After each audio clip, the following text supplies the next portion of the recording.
Fem el tema de la xarxa de biblioteques socials de Barcelona, hi ha 8 o 10, i el tema el va proposar un company del grup que té una a prop de casa, llavors va veure el que era i li va semblar que valia la pena investigar una mica més. Fins ara el que hem fet és contactar amb les biblioteques. Hem anat a parlar amb els gestors de 3 d'elles, la Revoltosa, la Rimalla i l'Ateneu Llibertari de Sants. Llavors tenim vídeos, entrevistes, fotografies.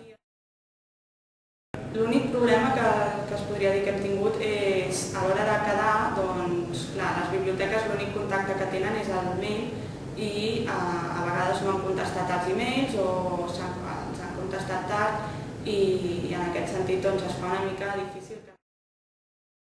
Per fer, com he dit abans, ens queda acabar de parlar amb algunes biblioteques i llavors parlar amb l'administració i saber l'opinió dels veïns, que també ens interessa.